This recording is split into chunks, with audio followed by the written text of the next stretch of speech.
Yep, so that's the binder. It's pretty thick. You can kind of see it comes with all these papers in here. Take that out, it's a pamphlet. So yeah, it comes with all these papers in here. It's very nice, very thick. So I'll go through all of the pages and kind of show you what it has and see if it's the right one for you. I think it's very detailed. So far I'm really impressed. So let's just get into it. When you open it up, you'll say every last detail of the wedding of, and you put your names and your wedding date in here and any contact information that you want to put in case it's found, left somewhere.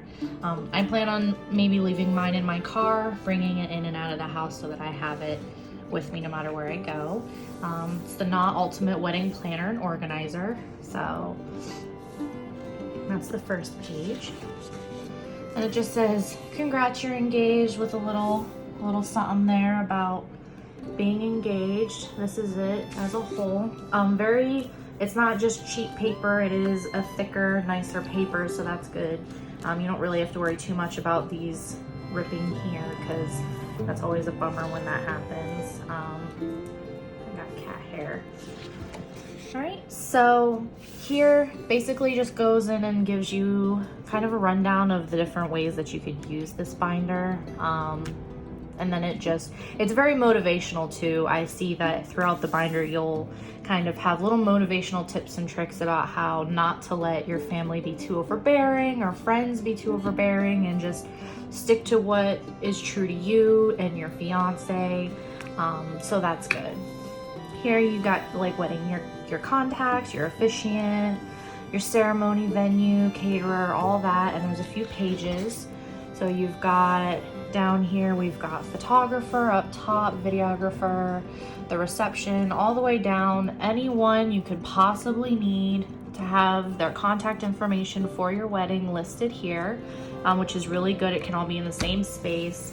I know it might be good to have it in your phone too, which totally is, but in the event that you need to give this information to one of the other vendors, or maybe your mom's helping you plan and she can just have the book so that she can get to anything she needs.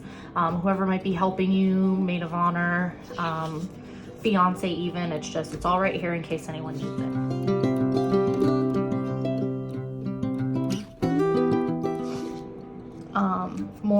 More contacts here, which is good.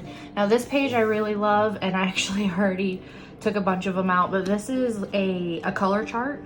It's pretty wide ranged in the colors that are available, and there's they're perforated, if you can see, so you just take them out and you can put them side by side, see what colors you like, put together your color scheme, and maybe even different ones, have some options to choose from. And on the back here, it does say the different colors, what they pair well with, what they complement. So that's really cool that they have that information. Then you get over here, you've got a page for inspiration, which is really nice. Just some tips and tricks, find and use, define the formality, really good. So this is a page that I did fill out. This is just kind of how I envision our wedding. These are just some, we've got like formal, classic, intimate, or some things that we checked. We want rose gold accent because my ring will be rose gold. So these are the parties that we're planning on having. And this is just kind of some words that describe the type of wedding that we'd like to have. So that's really awesome too. So this is a great page to have if you have magazines or print things off of Pinterest. This is a really good page to have. You can just tape in your photos. You can print out photos to put in here. It's really great. I think this is a good page to have. And then here's some, an idea of what you could do with some of those color blocks. These are some colors that I was playing with. I think we're more likely going to go with this kind of like neutral ivory white kind of Grecian theme. We're still kind of working on it. Every tab page has a nice image on here for inspiration as well, because I mean, they're all different colors, different styles, so if you really want to use that to figure out your wedding theme, you definitely can. Like right here, this is beautiful. I mean, the blue and like the shades of green, I think that's really pretty. This gives you kind of a breakdown of how to get started, just some ideas. It really breaks it down so that, because I mean, if this is your first time getting married and you're young, you don't really know where to start. I don't personally want to hire a wedding planner, so this is going to make it so much easier. And this is one of the main reasons I wanted this book, is because it's got the ultimate checklist. I mean, you've got 12 plus months. Our wedding is probably going to be about 13, 14 months. So you've got everything that you need to do in that time frame. You can check it off as you go. And then you've got your 9 to 11 months. You've got your 6 to 8 months, your 4 to 5, and your 2 to 3 months, which I think is really incredible. I definitely needed like an on-paper checklist. I have the Wedding Wire app and the Zola app, but I did want an ultimate checklist down on paper just for my own sanity. So then it goes all the way down 1 month, 2 months, all the way down to day of and post-wedding. It does even have post-wedding on here, so you know what to do after the wedding. So after you get back from the honeymoon, you don't just give up, you're done, like wedding's over. You still have so much to do after the wedding. So this kind of keeps you in check. There's even an express timeline, which I think is cool. I worked with a girl once who ended up planning her wedding in 6 months. So this kind of helps to break that down as well, to show you, you know, in that shorter time frame, all the stuff that you need to get done so that you have it done in time. So that's good too. Then you get into budget, which is, you know, the most important part. This helps break down your tips for planning your budget, savings, contributions, anything from family, how much you're willing to spend percentage wise. Tips on how to save money down here, I think is really good. So yeah, it's really helpful. Let me flip the page here. I don't want to ruin them. Then you can put down here your estimates for what you want / think that things are going to cost, and then it breaks it down here for you. Other fees, that's we actually looked at a venue. I had no idea that a hidden fee for a venue is ice. You know, that you don't think about it. That's something that's not typically included. So it's good to know if ice is going to be included or not. And ice is actually included at the venue that we picked. So that was good to know, because I actually had no idea that was something to even consider. So there's stuff like that that's in here that will kind of help break down every little detail so that you're not blindsided by anything, or at least removing some of the things you're blindsided by. Now, here's just one little number for our venue. This is just an estimate of what we kind of think it might cost. That's not set in stone. I can white that out if I want, but this is just the estimate column. So the real true numbers will go here. So this breaks it down. You can put in what you estimate something will be, and then you can put down what the actual cost ends up being once you've paid for it. So this is also a really great page to have, very in-depth. Then it gets into wedding planners. Like I said, if you're going to be getting a wedding planner, you don't necessarily need this binder, I don't think. They'll kind of take care of all of those extra details for you. So, but to each their own. I mean, you can still have a planner and get the binder. I mean, that's totally fine. So this is where you would put their information, how to find a planner, tips and tricks, again, very helpful. Your contact sheet, questions to ask the planner and what they said. So how many meetings will you have together, and is he available on your wedding date? I mean, yeah, so you'll put the answers in there, and then you have it for your own sanity. Notes, anything, deposit money, contact. It's really good information to have right here in this binder. So another checklist, more tips and tricks on do you need a wedding planner? Some people won't. This is going to be your example vendor contract. This is really good to have so you can kind of get an idea of what you're going to be looking at when you decide on your venue. So this is really helpful because my fiance and I just visited our first venue, and that's where we decided we wanted to go. So this really helped prep us for that meeting that we had where we toured the place. So here's the flip side of the vendor contract.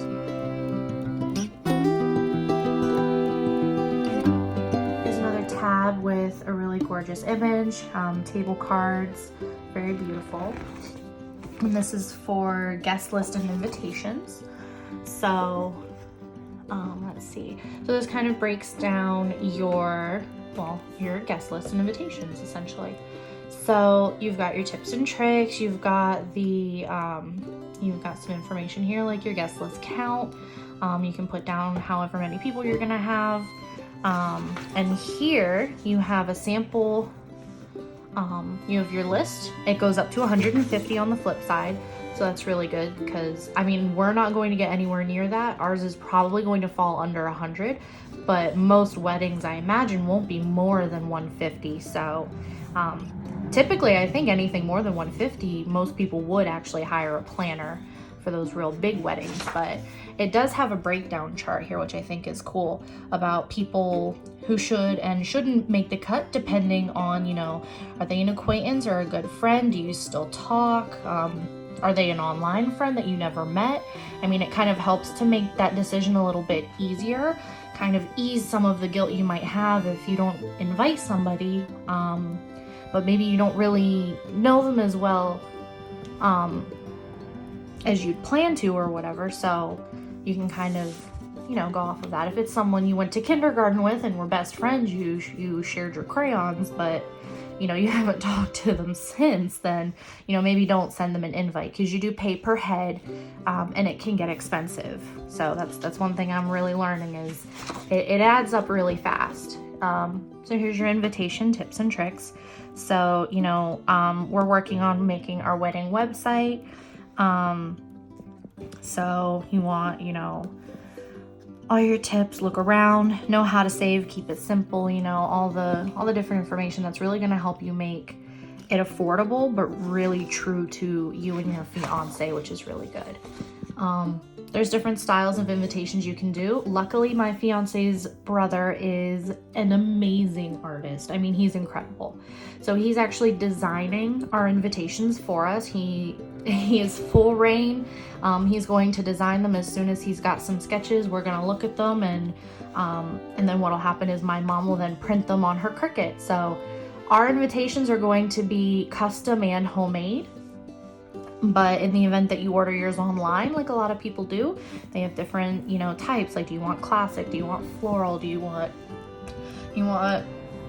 these different fonts? You kind of put who's hosting the wedding and who it's from, kind of, you know, the verbiage of what you want to do. Here you might put a sample invitation or draw out a sketch of how you might want it to look. So this is good.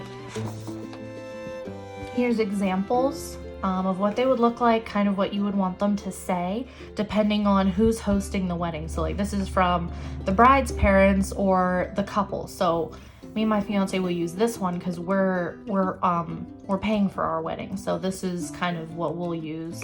And then your stationer, you know, like I said, if you were going to print them online, this is where you would put their contact information. So that's really great to have. It's multiple websites in the event that maybe you get your save the dates, your invitations, and your thank you notes all from different places. You've got three options for contact information to put here.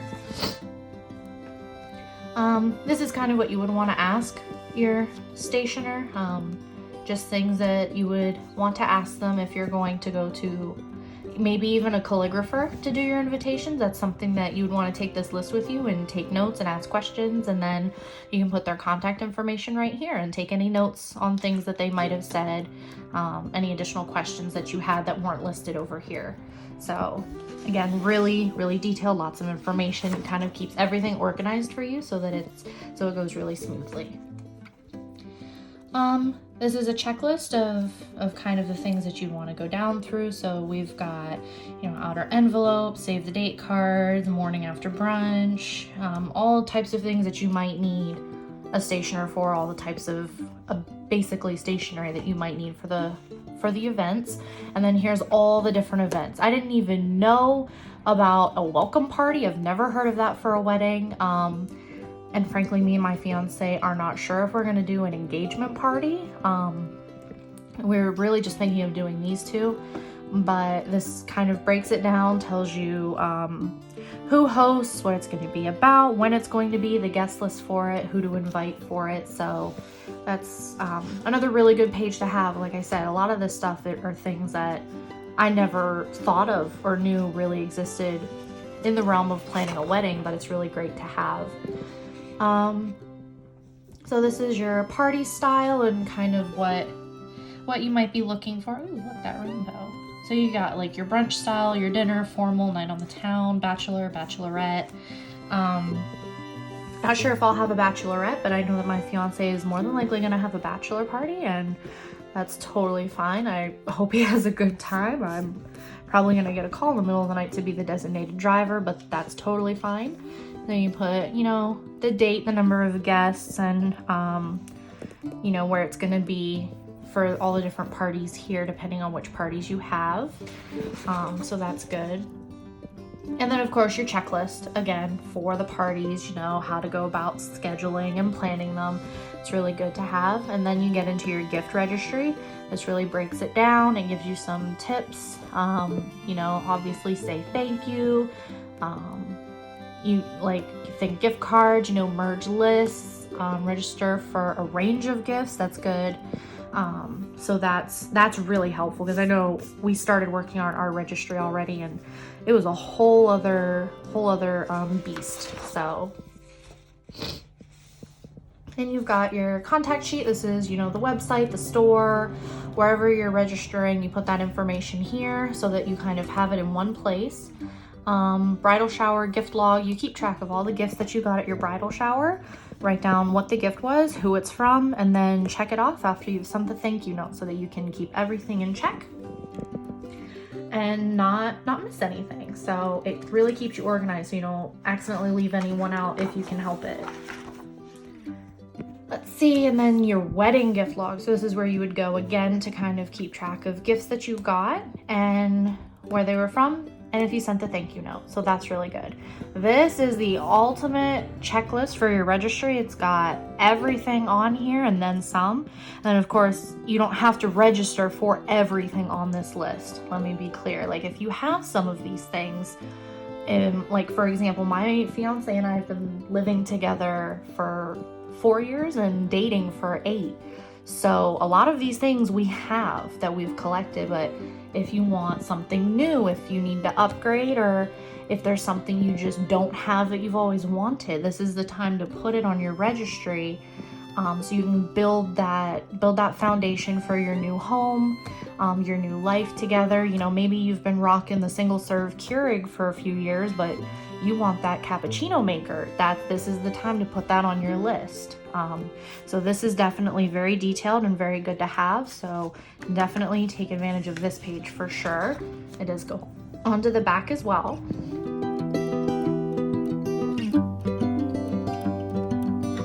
We've got another image here, very pretty. Now we're getting into venue and menu. Images on both sides. I love that. I love the green. I don't think I could pull it off, but I do love the green. So this is the venue. This is the page. This is the chapter that we were just looking at a few days ago when we visited our venue. Check the fit, know how to save, find your right colors. Something I didn't realize to consider until I looked at this chapter in here was that you might have your color scheme picked out. Like you might have your hot pink wedding that you want, that you've always dreamed of, but then you have a more vintage and ornate venue that you're looking at, and maybe you can work with the decor of your venue if you kind of go off of that, versus having to spend a lot and bring in your own decor, and then maybe it clashes or doesn't look right. So ours is old, is an old estate mansion, and very, very ornate, some Grecian, some European styles. It was built in the 1800s, so our color scheme of white, ivory, champagne gold, and rose gold really kind of ties into some of the Grecian decor that is found in the estate, which is really good. So this helps to kind of think about details like that you might not have considered before. Yeah, so this is another page. You know, you've got questions in here. This is kind of an average of what it might cost. You check mark what you and your fiance like. And you can put the contact information for the venues here. That's good to have in one spot.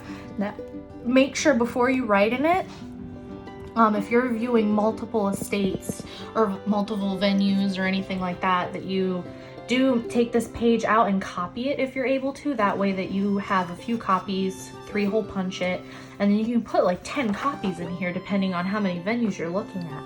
That way you're not limited to just this one page with 2 venues. So that's also something to keep in mind, that you copy these pages and hole punch them, and then you'll have as many pages as you need. You're not limited to just what it comes with. You can add on to it, or even remove. You can remove pages. Then you get into the booking the venue. It kind of goes into getting reviews from previous marriages, the contracts. You've got directions from different locations. If you have people coming from out of town, get directions coming from maybe different towns and whatnot.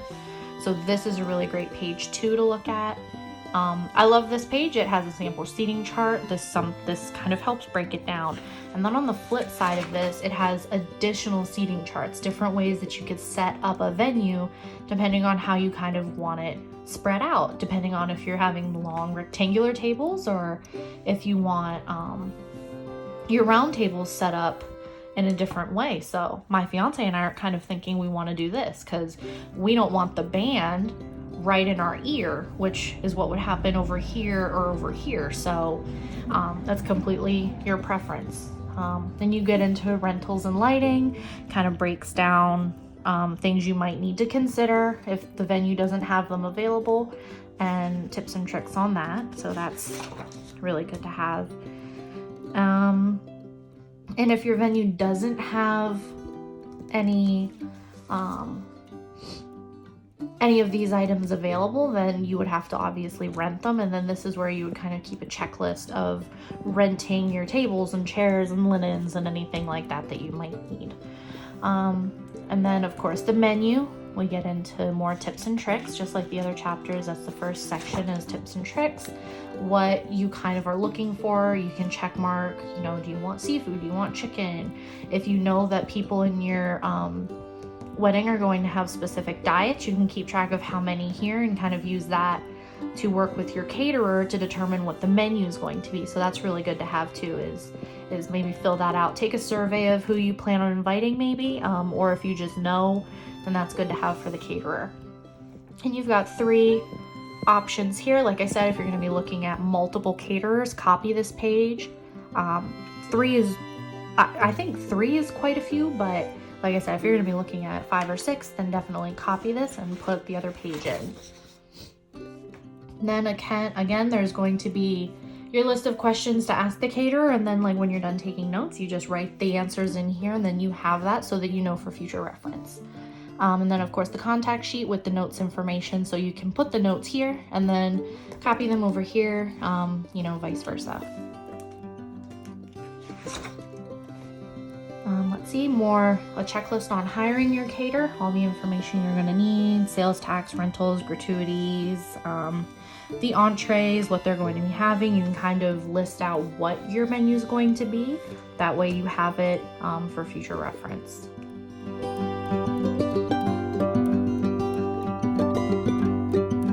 Yeah, so basically this is the section on your wedding dress. This talks about, you know, what you want for your wedding dress, what you want for the length, the sleeves, you know, what kind of accessories you might want. I put in here kind of what I would prefer. And then again, you can, you know, print out photos or get them from magazines where you can put pictures of different dresses, different styles that you like.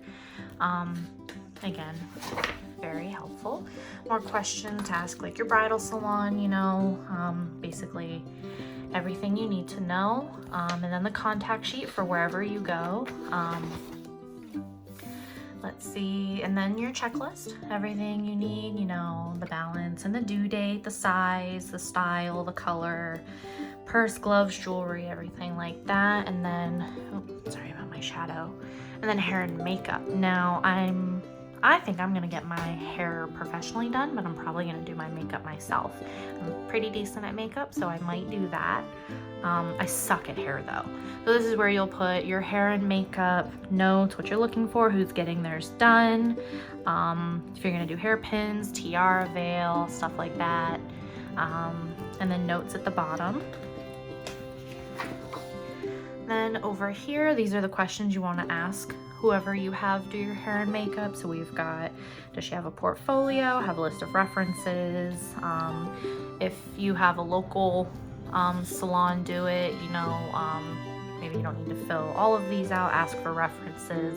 I mean, I'm not gonna go calling people that had their hair done by a salon.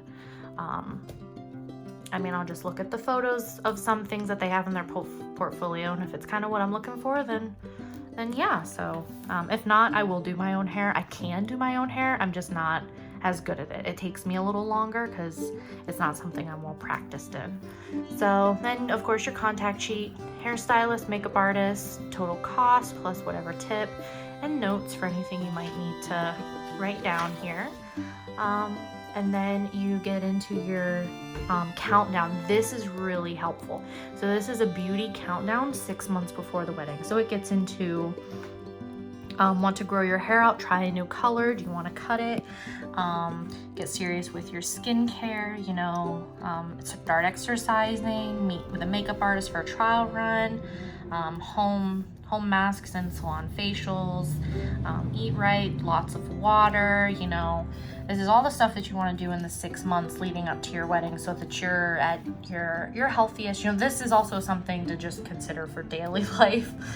If you don't do this already, I know that it's more intense into your health and skincare and whatnot right before a big event like your wedding. So this is something to really take advantage of, that this breaks it down very well, you know. Like, I usually just, you know, tweeze my own eyebrows, but I think I'm going to get mine professionally done leading up to the wedding. You know, there are things like that that you can plan out in this stage so that you're prepped and ready, so that, you know, you feel the most confident and the most beautiful for your wedding day.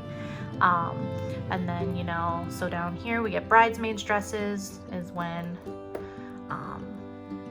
you figure out your bridesmaids dresses. I can't seem to talk anymore tonight, so chip in if you can. It says here it's not required. We think it's a nice part to pay for part of the bridesmaids dress, you know, color coordinate, all the different things you need to know when it comes to the bridesmaids dresses. So that again is really good, what you're looking for in a bridesmaid's dress, the budget, what you're kind of looking for. And then again, photos here for magazines and Pinterest, print them out and just put them on these pages. Really great. Then you've got the dress worksheet. So this is where you're going to keep a list. Now again, you can copy this page if you're gonna have more than 6 bridesmaids. You write down the bridesmaid's name, what date the dress was ordered, the date of the appointment for alterations, and the date that the dress was received. And then you write down, you know, their shoes, jewelry, and any notes, what their shoes are, if they have them. And over here, let's see, you would write down your shop. So if you're going to David's Bridal or a local boutique, you put that information here with any notes that you have. Whatever their, you know, maybe their Google review rating is, and that'll go here. So lots of information. Again, your page with your list of questions to ask about your bridesmaids dresses, and then the contact sheet for the shop that you got the dresses at, so that you have it, you know, in case something goes wrong. You can call them and hopefully get it worked out. Let's see, so you've got the checklist for, you know, the bridesmaids dresses, alterations, and accessories. That'll be good to have, you know, things that you want to check off as you go. Make sure you've got everything squared away. And then these are your different types of formal wear and different tips. So, I mean, you've got all different types of jackets down here. I mean, you've got like the tailcoat down here, the mandarin jacket, the 4-button lapel, how to match it. It gives you tips. Very, very detailed. Again, like I said, this is a really great binder. And then your worksheet. So this is going to be like, are you having military, suit, tuxedo, for the groom and the groomsmen? And then what color suit are you doing? Is it going to be rental, closet? Is it purchased? What's the overall style? So, and then again, your formal wear shop. If you have a local shop where maybe you get your wedding suits and your prom suits, or if like a David's Bridal, a Kleinfeld's, you know, anywhere like that, so you'll put this information here so you can easily contact them, or anyone can contact them so long as they have the binder. And then this is, you know, some questions that you want to ask. When do we have to have the suits returned? You know, you want to make sure if they have to be returned before a point, maybe you're on your honeymoon, you want to make sure you get that done beforehand, or have somebody that can take care of it for while you're on your honeymoon, so that you don't have to maybe tack up any late fees, however that works, charge your credit card for the full amount of the suit. That would not be good. And then of course your checklist, you know, again with the received, ordered, when it was returned, to confirm that it was something really good to have. You could even maybe keep in your receipt of return in the back pouch here. So in the back there actually is these clear pouches, so you can put, I have paper in there right now, but you can put that in there to keep a hold of. And then of course, you know, with renting your formal wear, your suits and whatnot, you do have a checklist of everything that you need to keep track of. Then we're getting into ceremony and bridal party. Fun. So ceremony, you know, you got your tips and tricks, plan ahead, make a program, decide on seating, you know, lots of, again, really good tips. And then kind of the style of the ceremony you're looking for, you know, your checklist, you check this off with your fiance, what you both like, what you want.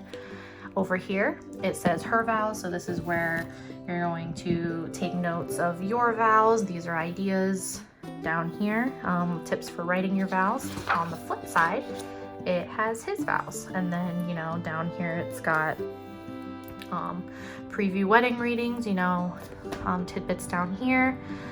Finding your ceremony site and officiant with all this information. We're actually having a friend of ours officiate the wedding, but we could put their information here, and so that's, again, all in one place. Questions to ask, and then you write the answers so that you have it there with you at all times. Officiate and site contact sheet. This is really good to have. It's even got different processional lineups here depending on religious affiliation. So you've got your Christian and then you've got your Jewish here. So that really helps to kind of break that down, and then you put the contact information down, which is really nice as well. So and then of course the checklist. Again, at the end of every section we'll have the checklist, so you can go down, make sure you have everything you need. And then we get into music and the tips and tricks, the rules, acoustics, references, everything, you know, for DJ band, whatever you plan on doing for the ceremony. It's got different instruments down here to look through. You've got what you're looking for. So you want to have recorded music, classical, guitarist, harpist, you know, hours of music needed, total budget, so that That helps break down that process, and then you can make a list of the different musicians or people that you want to consider for being in charge of the music.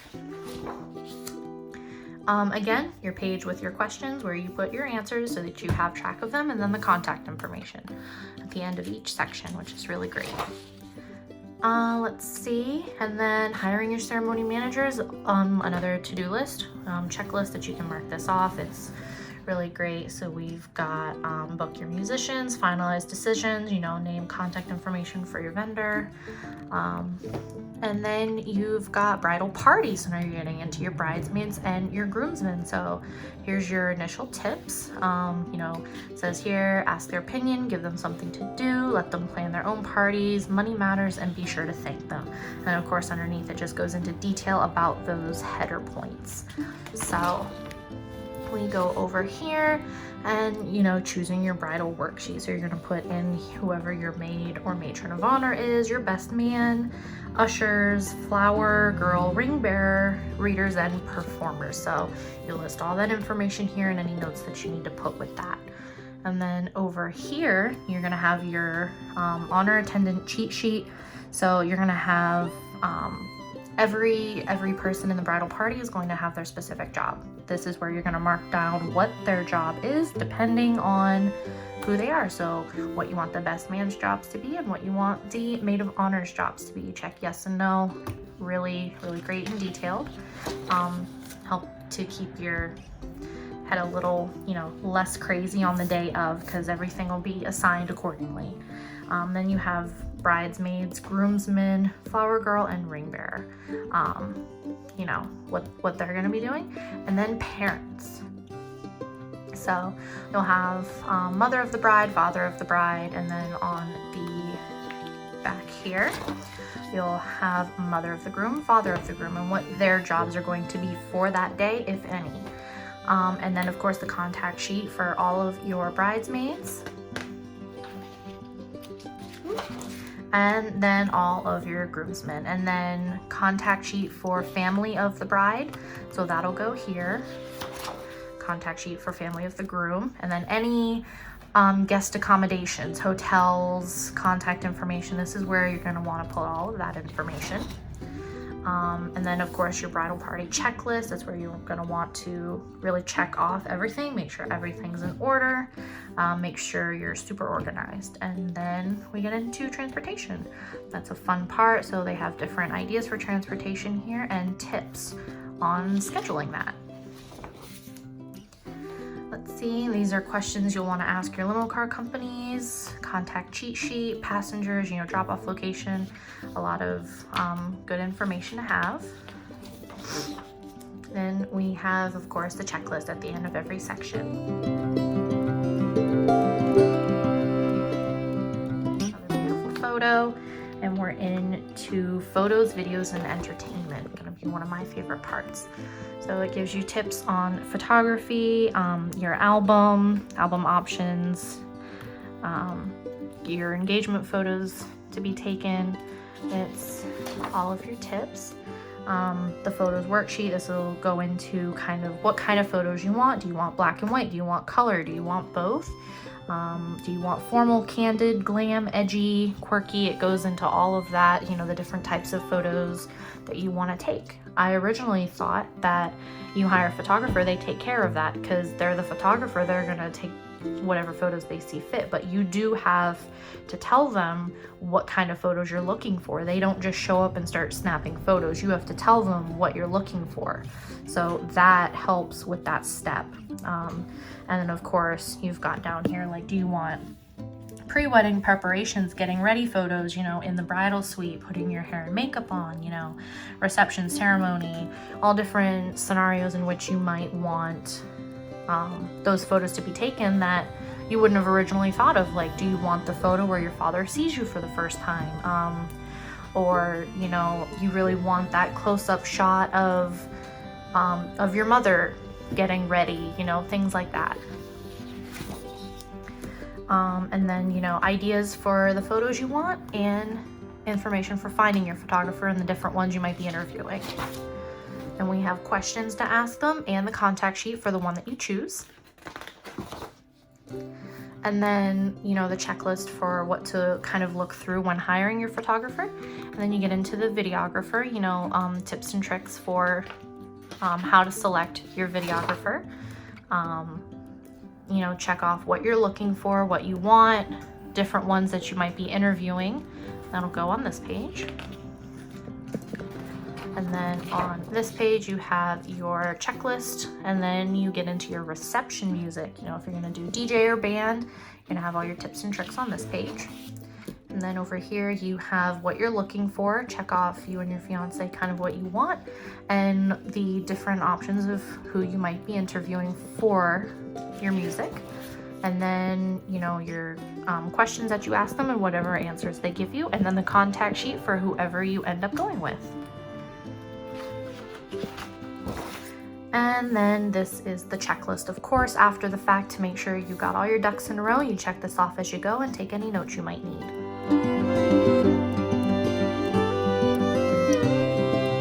And then we get into flowers and decor. Of course, we start off with your checklist and tips and tricks for finding your florist. And then we have your checklist, what you're looking for, what you like, and then of course your inspiration that you want to pin up here from either the internet or magazines, whatever you're kind of getting your information from. This is great for your different bouquet styles. You know, you want round, pageant, cascading. A lot of people like that now. It tells you here the different colors of flowers and the colors that those flowers come in. So you've got white, you're gonna look at calla lilies, peonies, roses, tulips.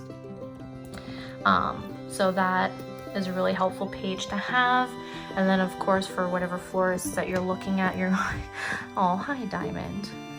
This is my kitty, Diamond. She's been helping Mommy plan. Oh baby, you're on Mommy's page. Can you get off? Can you get off, baby? You're Mama's good girl. You're Mama's good girl. Yes, you are. Mommy needs this page. Can you get off? Just scooch over here. Here. Just go over here, baby. So then you have the different floral designers that you might be currently interviewing and working with. You'll put their information there. And then when you're done, you'll put the finished, whoever you end up hiring goes here. And then any questions you might have, you take the answers down here so that you have them for the future. And then this is, of course, your final checklist for the floral design. Then the last one is the big day and beyond. Sorry, the lighting is bad, so my shadow is all over the place. So pull this up, got a beautiful photo here, and then the big day and beyond, it's gonna go into delegating, taking notes, dressing up, being generous. Don't be a perfectionist. You know, you got your tips in here for how to not go crazy when the big day comes after all this planning down here and it's finally here and you don't want to go crazy. So then here we've got the wedding day contact list. So you've got family and bridal party, you've got your vendors, you're gonna list it all out here so it's all on one set page. The ceremony site and the reception site, or one or the other if they're both gonna be at the same place. And then of course your wedding weekend and accommodations, wherever your out of town guests are gonna be staying, their transportation, how they're going to be getting around that weekend of the actual wedding. And then you've got the timeline for that whole day. So you've got, oh, there's my shadow again. So you've got, you know, starting at 9 a.m. all the way up to 10 p.m. when they're getting ready to send you off for the night after the big day. And then your tipping sheet. Now, this is something that most people probably don't think of. I know I didn't originally, but this is your tipping sheet. Everyone you want to consider tipping who worked hard for your wedding that you might not have thought of otherwise, like your limo driver, your makeup artist, your musicians, security guards, valets, everything like that, the total amount, the number of workers, and then the total paid. So again, that's really good to have. And then here's your tipping guide down here to look up. So, you know, you've got your like maitre d's, wait staff, bartenders. So that's really good. That's another hidden cost you might want to consider when you're coming up with your budget, is that there's going to be a lot of people working hard for your wedding that you really want to make sure that they know that you appreciate their hard work. So you definitely want to make sure you're tipping appropriately. And then your emergency bag. So this is just a general list of things you might want to have in an emergency bag on the day of, because you never know, something might come up. You're definitely going to need something from here. So, and right here, last minute reminders, you know, gotta maybe remember something down here you want to kind of put.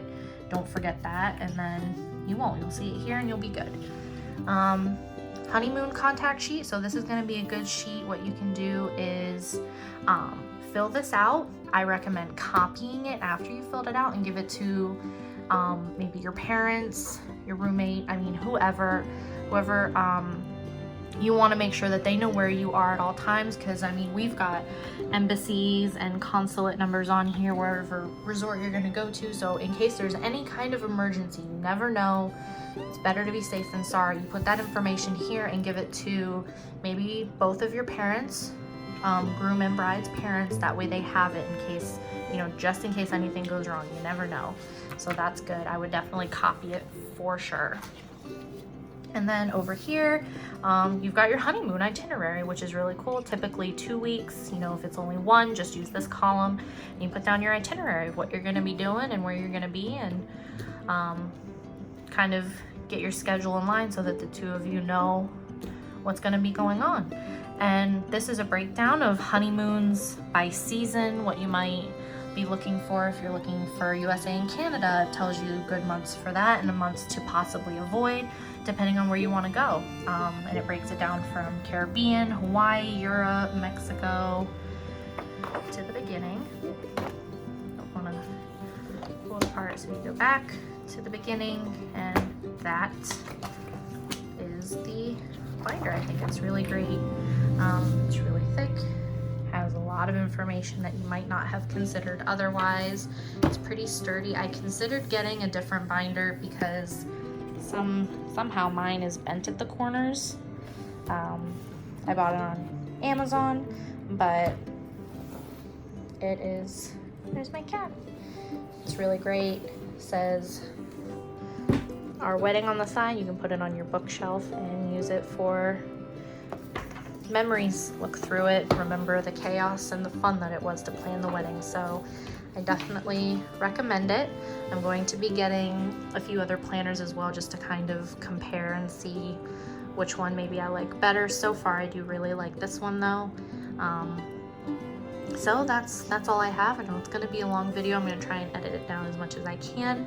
So please comment down below if you have any questions.